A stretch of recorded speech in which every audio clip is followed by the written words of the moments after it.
Hello বন্ধুরা, সবাই কেমন আছো? আশা করি সবাই ভালো আছো আর আমিও খুব ভালো আছি। তো দেখো এখন বাজে হচ্ছে হলো সকাল 8:30 মতো। তো এখানে কিন্তু আমি রান্নাবান্না বসিয়ে দিয়েছি। ওই যে মুগের ডাল সিদ্ধ, এদিকে বেগুন কাটা হয়ে গেছে ভাজার জন্যে। এখানে আলু কেটে নিয়েছি, সয়াবিন আলুর তরকারি হবে তার জন্যে সয়াবিনগুলোকে ভিজিয়েও দিয়েছি। আর হাঁড়িতে তো ভাত হচ্ছে তোমরা দেখতেই পাচ্ছ। তো চলো রান্নাবান্না শুরু করা যাক। তো আজকে যেহেতু নিরামিষ তো হচ্ছে হলো কালকে যেহেতু আমাদের পাড়াতে কালী পুজো আছে আর আমি বেসিক্যালি যেহেতু উপোস করব ওর জন্যেতে আজকে নিরামিষ রান্নাবান্নাই করব সব কিছু। আগে কি বলতো ওই যে হচ্ছে হলো তোমার ওই আতপ চালের ভাত খেতাম, ওটা আলাদা করে করে নিতাম। তো সেটাই খাওয়া-দাওয়া করতাম। কিন্তু এখন আর কি বলতো ওরকমভাবে করি না। কারণ হচ্ছে হলো তোমার আগে তাও মা করে দিত আলাদা করে। কিন্তু এখন আর মা তো পেরে ওঠে না। আর আমি নিজের হাতে না অত কিছু সম্ভব হয়ে ওঠে না। তারপরে কি বলতো বাড়িতে থাকলে পসিবল হয়। বাট বাড়িতেও থাকা হয় না। এই যে বেরোতে হচ্ছে তাহলে কখন করব বলো? তো তার জন্যেতে ভাবলাম একেবারে নিরামিষ রান্নাবান্নাই করে নিই। তো তার জন্যেতে সেটাই করে নিচ্ছি। তো কাকিকেও জিজ্ঞেস করলাম। কাকি বলল, "হ্যাঁ, ওরাও নাকি তাই খাবে।" তো ভাবলাম তাহলে তো অসুবিধা নেই কিছু, তাহলে এটাই বানিয়ে নিই। তো তার জন্যেতে এই যে এখানে হচ্ছে হলো তোমার এইদিকে কড়াই বসিয়ে দিয়েছি, এইদিকে হচ্ছে হলো তোমার হবে বেগুন ভাজা। আর ভাতটা কিন্তু হয়ে গেছে অলরেডি, ভাতটাকে উবুর দিয়ে দিয়েছি। আর এইদিকে হচ্ছে হলো তোমার বেগুন ভাজা হবে, তো তার জন্যেতে ননস্টিকের কড়াইতে তেলটাকে গরম হতে দিয়েছি। আর ওই যে ওইদিকে হচ্ছে হলো তোমার ডালটাকে আমার কিন্তু মুগ ডালও সিদ্ধ করে নিয়েছিলাম তোমরা দেখলে। তো ওইদিকে ডালটাকেও কিন্তু এখন আমি হচ্ছে হলো তোমার ফোড়ন দিয়ে নিলাম। তো দিলাম তেলের উপরে হচ্ছে হলো তোমার জিরে, শুকনো লঙ্কা আর হচ্ছে হলো তোমার তেজপাতা দিয়ে একটু বেশ ভালো করে ভাজা ভাজা করে নিয়ে তারপরেই আমি এই যে সাতলানো ডালটাকে দিয়ে দিলাম। আর এর মধ্যে কিন্তু আমার নুন, হলুদ, মিষ্টি সব কিছু অলরেডি আগেই জল দিয়ে ফুটিয়ে নিয়েছি। তো তার জন্য তো এখন আর কিছু দেবো না। এবার জাস্ট হচ্ছে হলো তোমার ডালটাকে বেশ ভালো করে ফুটিয়ে নিয়ে নামিয়ে নেব। আর এইদিকে দেখো হচ্ছে হলো তোমার কড়াইটাও কিন্তু পুরোপুরি গরম হয়ে গেছে। এই যে ননস্টিকের কড়াই যেটাতে তেল গরম বসিয়েছিলাম, তো ওটার মধ্যে এই যে চাকা চাকা করে বেগুন কেটে রেখেছিলাম তোমাদেরকে দেখালাম। তো সেগুলোকেই কিন্তু একে একে দিয়ে দিচ্ছি।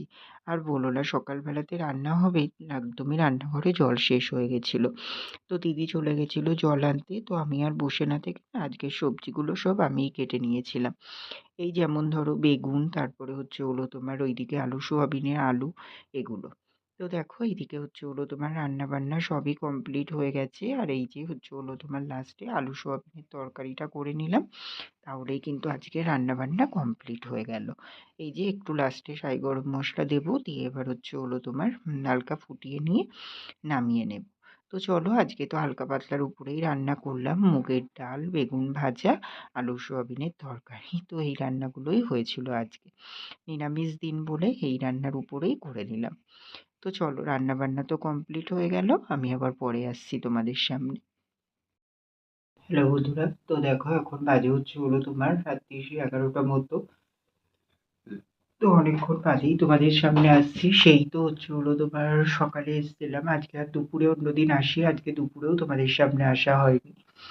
তো কি হয়েছে বলতো ওই যে রান্না বান্না কমপ্লিট করে নিয়েছিলাম, সে তো সকালেই হয়ে গেছিল, অনেকটাই সকালে। প্রায় হচ্ছে হলো 10:30টার মধ্যে, 10:30টাও না 10টার মধ্যে, জানো তো। যেহেতু সবজি টবজি কিছু আনার ব্যাপার ছিল না, সবই বাড়িতেই ছিল। ওই মানে মাছ টাছ রান্না হয়নি, নিরামিষ রান্না যেহেতু ওর জন্য বাড়িতে সবকিছু থাকার জন্য সবকিছুই রান্না বান্না কমপ্লিট হয়ে গেছিল। তো যাই হোক ওর জন্যে তো আর হচ্ছে হলো তোমার মানে বাজারের জন্য ওয়েট করতে হয়নি। ওর জন্য রান্না বান্নাটা তাড়াতাড়ি কমপ্লিট হয়ে গেছিল। তো করে টরে নিয়ে তারপরে হচ্ছে হলো তোমার ওই যে দোকানে ছিলাম। তারপরে 11টার দিকে তো খাওয়া দাওয়া করলাম। তো খেয়েছিলাম সকালে ডাল, ভাত, মুগের ডাল আর হচ্ছে হলো বেগুন ভাজা। তো খাওয়া দাওয়া করে তারপরে আবার দোকান কন্টিনিউ করে ওই যে 1:30টার দিকে দোকান বন্ধ করে গেছিলাম বাজারে। তারপরে একটু ব্যাংকে দরকার ছিল, ব্যাংকের কাজ মিটিয়ে দোকানের মালপত্র নিয়ে তারপরে বাড়িতে আসলাম। তো হচ্ছে হলো তোমার বাড়িতেও এসেছি আজকে অনেকটাই বেলায়, জানো তো প্রায় 4টে বেজে গেছিল। মানে ওই যে বললাম তোমাদের ব্যাংকে গেছি, তারপরে 2-3টে দোকানে মাল নিতে হচ্ছে হলো তোমার একটু টাইম লেগে গেছিল। এইসব করতে করতে অনেকটাই দেরি হয়ে গেছে। তারপরে বাড়ি আসলাম, বাড়ি এসে চান করে খেয়ে উঠলাম, তখন দেখি 4:30 পৌনে 5টা বাজে। তো তার জন্য তো আর তোমাদের সামনে আসিনি, একটুখানি রেস্ট নিয়ে দোকানে চলে গেছিলাম। তো দুপুরেও খাওয়া দাওয়া করেছিলাম তোমার হচ্ছে ভাত, মুগের ডাল, বেগুন ভাজা আর আলু সয়াবিনের তরকারি। তো তারপরে ওই যে বিকেলে একটু রেস্ট নিয়ে 5:30টার দিকে উঠলাম, উঠে দোকানে চলে গেছিলাম। দোকানে গিয়ে দোকান খুলে নিয়ে তারপরে যেই মালগুলো এনেছিলাম সব মালগুলো গোছালাম, গুছিয়ে টুছিয়ে নিয়ে সব কাজ কমপ্লিট করে নিয়ে দেখো আমার মুখে এইখানটায় কি বড় একটা ফুসকুড়ি হয়েছে, দেখেছো? এই ফুসকুড়িটা থেকে এইখানটা এরকম বড় হয়েছে। কি অবস্থা দেখো, এত ব্যথা, হাত দেওয়া যাচ্ছে না একদম পুরো। তো যাই হোক, তারপরে হচ্ছে হলো তোমার ওই মালপত্র টত্তর গুছিয়ে নিয়ে তারপরে কাস্টমার আসছিল, মাল দিচ্ছিলাম। তারপরে হচ্ছে হলো তোমার সন্ধে হলে সন্ধে দিলাম, সন্ধে দিয়ে তারপরে দিদি চা দিয়ে এসেছিল, চা বিস্কুট খেয়েছি। খাওয়া দাওয়া করে তারপরে দোকান কন্টিনিউ করে 10টার দিকে দোকান বন্ধ করলাম, বন্ধ করে তারপরে হচ্ছে হলো তোমার ওই দাদা বললো যে একটু ওই পাড়ার মধ্যে ঘুরতে বেরোবে, তো বললো যে একটা পার্ক ঘুরে আসতে। তো দুটো দাদা ছিল, তো বললো চল, তার জন্য তো একটু গেছিলাম, গিয়ে এই যে জাস্ট ওই আমাদের যেই পুজো হবে ওই মন্দিরে, ওখানে মন্দির টন্দির গুলো তো সাজানো হয়ে গেছে সবকিছুই। তো সেগুলোই দেখে টেখে একটু ঘুরে টুরে তারপরে আসলাম। এসে খাওয়া দাওয়া করলাম, তো রাতে হচ্ছে হলো তোমার ভাত আর সয়াবিন আলুর তরকারি খাওয়া দাওয়া করলাম।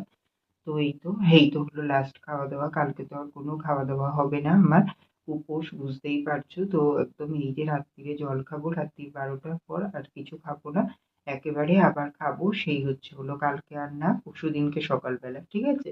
তো আমাদের এখানে কালী পুজো কিন্তু এমনই হয়, মানে একদম পুরো সকাল হয়ে যায়, মানে নর্মালি কালী পুজো যেমন হচ্ছে হলো তোমার রাত্রিরে টাত্রিরে শেষ হয়ে যায়, ভোরবেলা টেলা আমাদের পুজো শেষ হতে হতে অনেক রাত হয়ে যায়, জানো তো? প্রায় হচ্ছে ওই অনেক রাত বলছি, একদম সকাল হয়ে যায়। মানে কি বলতো, অনেক মানসিক পুজো টুজো থাকে, তো তারপরে গোত্র ধরে পুজো এইসব ব্যাপার থাকে, এইসব ব্যাপারে হচ্ছে হলো তোমার অনেক মানসিক ওজন দেওয়া থাকে আমাদের এই পাড়ায়, এখানে ঠাকুরের কে হচ্ছে হলো তোমার অনেকে ওজন টোজন দেয়, অনেকের মানসিক থাকে, জানো তো? তো এইসব করতে করতে না অনেকটা মানে টাইম চলে যায়। তো তার জন্যেতেই প্রায় সকাল হয়ে যায় পুজো শেষ হতে হতে। তো ওর জন্যেতেই বললাম তোমাদের যে খেতে খেতে কিন্তু সেই পরশুদিন সকালে। তো ভগবানের কাছে প্রার্থনা করছি, তোমাদেরও বলছি আশীর্বাদ করো যেন ভালোভাবে উপোসটা থাকতে পারি। তো হচ্ছে হলো তোমার এমনি সেইভাবে বেসিক্যালি অসুবিধা কি বলতো, অসুবিধার মধ্যে শুধু একটু আমার জলের কষ্টটাই হয় বেশিরভাগ, না হয়তো আর অতটা অসুবিধা কিছু হয় না। এই দেখো 9 বছর কন্টিনিউ কিন্তু করছি, 9 বছর হচ্ছে, বাট 7 বছর কন্টিনিউ কিন্তু উপোস করেছি, মানে সেইভাবে সমস্যা কিন্তু কিছুই হয়নি, জানো তো? ঠাকুরই অবশ্যই পাড়ায়, তাই বেড়ে যায়, তাই না বলো? তো যাই হোক, তো হচ্ছে হলো এই তো ব্যাপার। তো তারপরে উপরে এসে গাছে জল দিয়ে নিলাম, আর এইদিকে দেখো জামা প্যান্ট সবকিছু বের করে নিয়েছি।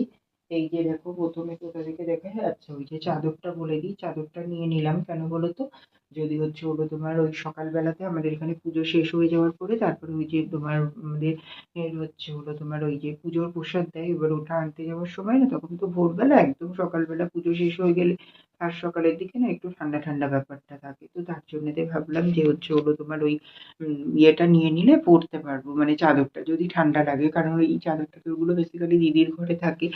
তো হচ্ছে হলো দিদি তখন ঘুমাবে, আমি তো তখন বের করতে পারবো না, তো তার জন্য বের করে রেখে দিলাম। তো এই যে এখানে দেখো, এই যে হচ্ছে হলো তোমার চাদরটাকে নিয়েছি। আচ্ছা, আর ওখানে দুটো শার্ট বের করেছি, ঠিক আছে? একটা ব্ল্যাক, একটা হোয়াইট। তো দেখি কোনটা কি পরি, আমি ঠিক মানে গুছিয়ে মানে বুঝতে পারছি না, কনফিউশনের মধ্যে আছি। তোমরা একটু দেখে বলো তো কমেন্ট করে, ব্ল্যাকটা পরবো না সাদাটা পরবো? তোমাদের তো মানে হচ্ছে হলো ভিডিও চলে যাবে সকালবেলাই, তো তারপরে হচ্ছে হলো তোমার আমি সারাটা দিন টাইম পাবো তোমাদের কমেন্টসে, তোমরা একটু কমেন্টস করে জানিও তো, তাহলে আমি সেটাই পরবো, ঠিক আছে? তো ব্ল্যাকটা কিন্তু আমার কেনা, আর হোয়াইটটা হচ্ছে হলো তোমার দিদিভাই দিয়েছিল। তো এই যে দুটো, তোমরা একটু বলো কমেন্ট করে।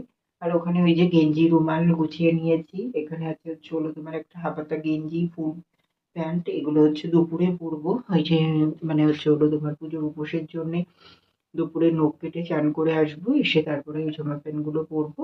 আর এই যে এখানে একটা হাবাতা জামা নেওয়া হয়েছে, এই যে হাবাতা জামাটা বিজয়ার দিনকে পরবো, ওখানে প্যান্টও রাখা আছে ওর, তো ওটা দিয়ে পরবো, ওর জন্যতে ওটাকেও রাখা রয়েছে। তো সবকিছু একেবারে বের করে গুছিয়ে নিয়েছি, না নিলে আর হয়ে উঠবে না, কালকে তো ধরো টাইম পাবো না, কালকেও বাজারে যাব, তোমাদেরকে বলছি যে কম বেশি এই কদিন বাজারে যেতে হচ্ছে। তো তার জন্যতে এই যে রাতটাতে টাইম পেলাম, তো এগুলো করে রেখে দিলাম, ঠিক আছে? তো চলো, আর তো কিছুই না, এবার বিছানাটা করবো, শুয়ে পড়বো। তো চলো, তোমাদের সামনে অনেকক্ষণ বাদেই এসছি, তাই একটু কথাও বলে নিলাম বেশিক্ষণ ধরে। তো চলো আজকের ব্লগটা আর বেশি বড় করছি না, এখানে শেষ করে দিচ্ছি। কালকের ভিডিও কিন্তু খুবই ইন্টারেস্টিং আসতে চলেছে, কেউ কিন্তু মিস করো না। আর যারা এখনো আমার চ্যানেলটিকে সাবস্ক্রাইব করোনি অবশ্যই সাবস্ক্রাইব করে দাও, ঠিক আছে? তো চলো আজকের মতো টাটা, গুড নাইট। আবার আসছি কাল সকালে নতুন ভিডিও নিয়ে। ততক্ষণের জন্য তোমরা সবাই খুব ভালো থেকো, সুস্থ থেকো। আর আমার ভিডিওটা যদি ভালো লেগে থাকে অবশ্যই লাইক, কমেন্ট অ্যান্ড শেয়ার করে দিও। সাবস্ক্রাইব করতে ভুলো না কিন্তু। তো চলো বন্ধুরা, টাটা, গুড নাইট।